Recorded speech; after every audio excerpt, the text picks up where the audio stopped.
ఎందుకంటే వాళ్ళ జాబ్ వాళ్ళది, మన జాబ్ మంది. కానీ వాళ్ళ రివ్యూని జస్టిఫై చేయడానికి వాళ్ళు ట్వీట్లు వేస్తున్నారు, సినిమా కరెక్షన్ ఊరికే ఉన్నాయి కంటెంట్ లేకుండా. అది కరెక్ట్ కాదు కదా.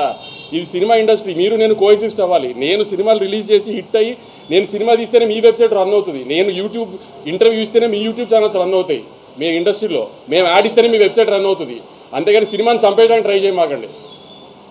మీ రివ్యూలు మేమే కాదల్లా. ఆ రోజు రివ్యూలు వచ్చిన తర్వాత నేను ప్రెస్ మీట్ పెట్టా, కానీ రివ్యూల గురించి ఏం కామెంట్ చేయాల. నేను ఇప్పుడు రివ్యూ గురించి కామెంట్ చేయాలి. మీ ఒపీనియన్ మీ ఇష్టం. కానీ సినిమా ఆడుతున్న తర్వాత కూడా సినిమా ఎందుకు ఆడుతుందని అనాలిసిస్ మీరు ఇవ్వాల్సిన అవసరం లేదు. మీ జడ్జ్మెంట్ జనాలకు అక్కర్లా.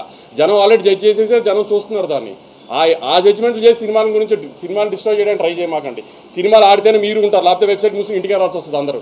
అది గుర్తుపెట్టుకుని బిహేవ్ చేయండి నెక్స్ట్ టైం నుంచి.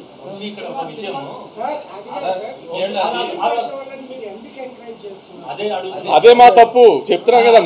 అదే మేము చేస్తున్న తప్పదే ఇప్పుడు దాకా.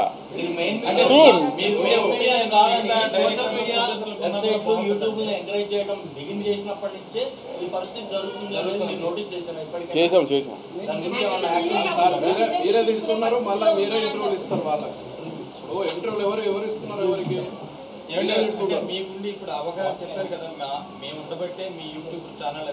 అవును, ఇప్పుడు ఒక హీరో, ఒక డైరెక్టర్, ఒక హీరోయిన్, ఒక ప్రొడ్యూసర్ ఇంటర్వ్యూ ఇవ్వకుండా ఛానల్స్ రన్ చేయండి. మీకు అంతగా మా మీద పగుండం దమ్ముంటే మానిపారండి, బ్యాన్ చేయండి. ఇప్పుడు నేను ఇంత కామెంట్ చేశాను కదా, నా సినిమాలు బ్యాన్ చేయండి, నా సినిమా ఆర్టికల్స్ రాయకండి, నా దగ్గర యాడ్ తీసుకోకండి, నా సినిమాలు రివ్యూ రాయకండి, చూసుకోండి, నాకేం అవసరంలా. మీరు మానేయండి, మమ్మల్ని బ్యాన్ చేయండి, చూస్తా నేను. నా సినిమా నేను ఓపెన్గా చెప్తున్నా, నా సినిమా బ్యాన్ చేయండి, నా ఆర్టికల్స్ రాయకండి, నా సినిమా ఆర్టికల్స్, నా సినిమా రివ్యూ రాయకండి. నేను ఎలా ప్రమోట్ చేసుకోవాలి సినిమా నేను ప్రమోట్ చేసుకుంటా. మీరు వెబ్సైట్లు ప్రమోట్ చేస్తేనే సినిమాలు ఆడట్లేదు కదా.